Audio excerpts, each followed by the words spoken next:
Comment convaincre vos clients avant même qu'ils aient vu le produit? Bonjour, je suis Sébastien Naik, le marketeur français et chaque jeudi, je partage avec vous les rituels de l'entrepreneur libre, c'est-à-dire un ensemble d'habitudes, de petites habitudes que vous pouvez mettre en place pour devenir plus heureux et plus productif. Aujourd'hui, j'aimerais parler avec vous d'un concept, d'une habitude que vous pouvez adopter pour renforcer l'efficacité de votre message de vente de façon à ce que vos clients aient déjà envie d'acheter avant même d'en savoir grand-chose sur le produit que vous allez vendre. Quand on démarre une activité, très souvent, on ne démarre pas l'entreprise en étant dans notre tête un chef d'entreprise.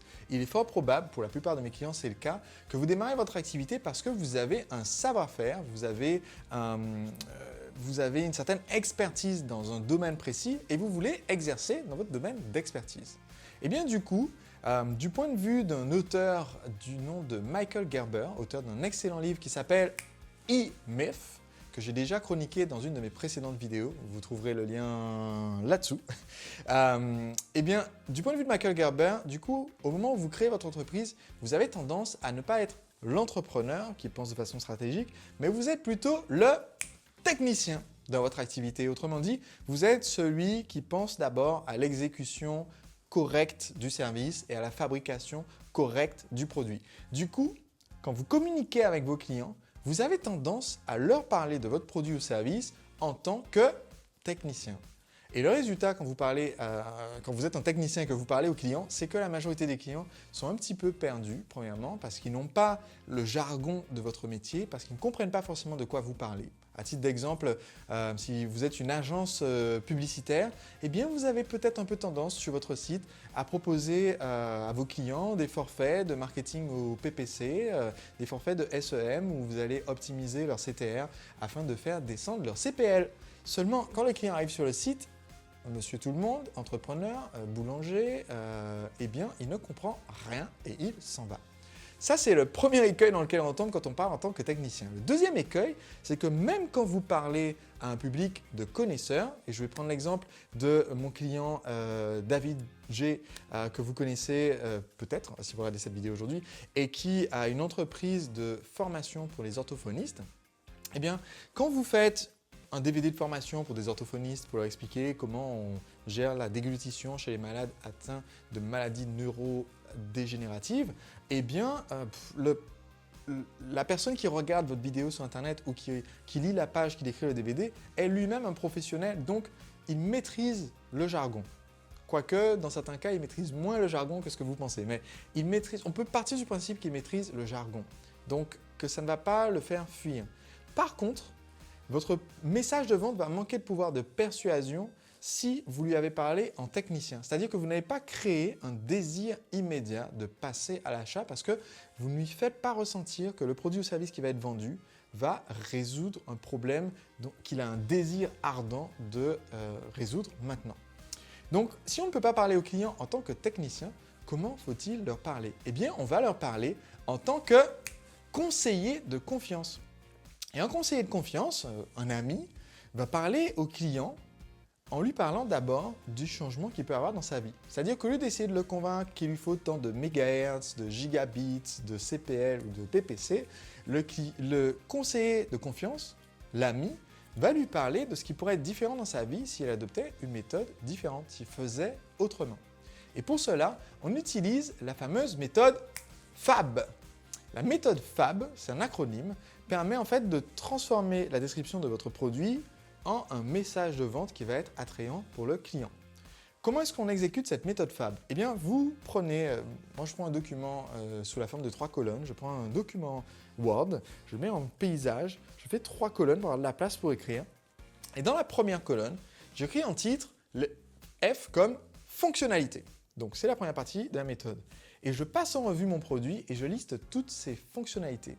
On pourrait aussi dire caractéristiques. Autrement dit, c'est pour ça que certaines personnes appellent ça la méthode CAB.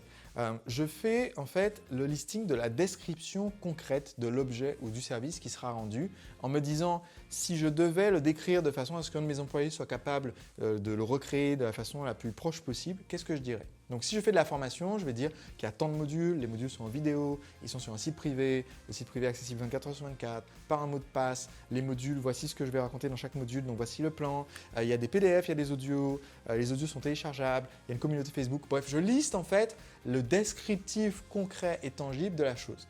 Si je vends un produit physique, pareil, eh bien voilà, je me dis, ok, comment est-ce que je remplirai la fiche Amazon du produit ? Sans essayer de le vendre, mais juste du produit. Bon ben voilà, c'est un livre, il fait 214 pages, son format est de environ 21 x 14,5, il pèse environ 300 grammes. Bon voilà, ça c'est vraiment fonctionnalité, caractéristique du produit. Couleur rouge, le titre c'est Le secret des entrepreneurs libres, blablabla, et voici la liste des 6 parties du livre. Voilà, maintenant j'ai mes fonctionnalités, mes caractéristiques du produit.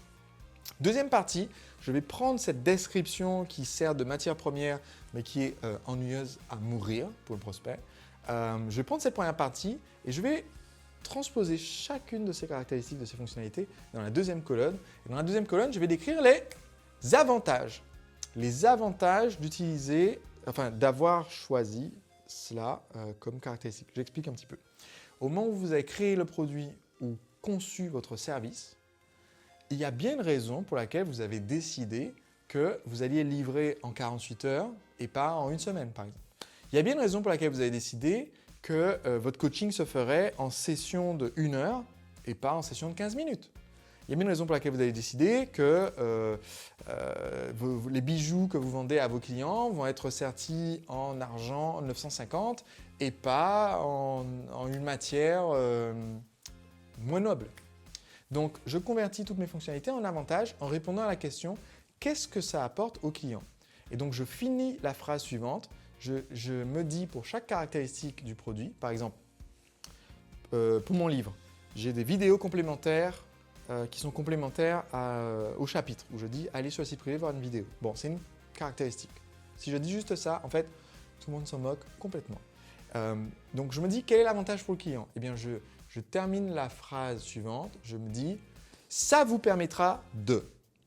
Donc, avoir les vidéos d'études de cas de personnes qui ont appliqué, ça vous permettra de voir en application les conseils du livre dans plein de secteurs différents, par exemple. Donc là, maintenant, j'ai un avantage pour le client dès que j'arrive à compléter cette phrase. Troisième partie de la méthode FAB, on a les fonctionnalités avantages et maintenant, on peut décrire au client les bénéfices. Les bénéfices, c'est le changement concret qu'il va y avoir dans sa vie et le résultat émotionnel pour lui. Je vous ai dit tout à l'heure que vous pouviez réussir à donner envie aux gens d'acheter avant même qu'ils en sachent davantage dans le produit parce qu'en fait, quand on fait cette méthode FAB, c'est l'ordre dans lequel on réfléchit pour être capable de décrire au client les avantages et les bénéfices de ce qu'on peut faire pour lui. Mais en fait, quand on communique avec le client, on n'est pas obligé de commencer par lui présenter les fonctionnalités et les caractéristiques. Autrement dit, une fois que j'ai fait mon tableau et que je l'ai bien rempli, pour certains produits, j'avais presque 100 lignes, 100 caractéristiques différentes pour lesquelles j'ai 100 avantages différents pour le client.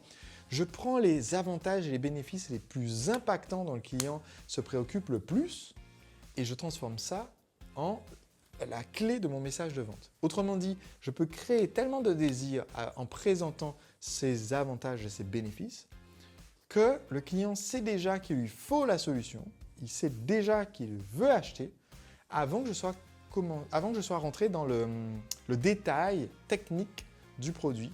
Autrement dit, il sait déjà qu'il veut cette solution avant que je lui dise si c'est un coaching, une formation présentielle, un bouquin, une vidéo sur Internet, un webinaire. Il s'en moque complètement. Il sait déjà qu'il a besoin de cela pour résoudre son problème. Si vous arrivez à faire ça, eh bien, vous allez considérablement augmenter le pouvoir de vente de votre site Internet, de vos vidéos, de votre marketing de façon générale. Et ça va aussi faciliter la conversation avec vos clients parce que si vous commencez par la partie avantages et bénéfices, vous parlez un peu d'eux, alors que la partie caractéristiques, fonctionnalités, vous parlez de vous. Et c'est beaucoup plus facile d'entamer une conversation avec un client quand on parle de lui que quand on parle de nous, l'entrepreneur, et de notre produit. On se retrouve jeudi prochain pour un prochain rituel de l'entrepreneur libre qui peut vous rendre plus heureux et plus productif. Et d'ici là, sachez que d'ici peu, d'ici quelques semaines au moment où je filme cette vidéo, mais je ne sais pas quand est-ce que vous la regardez, j'organise un atelier sur Internet qui est entièrement gratuit. J'organise 1 à 2 fois par an seulement.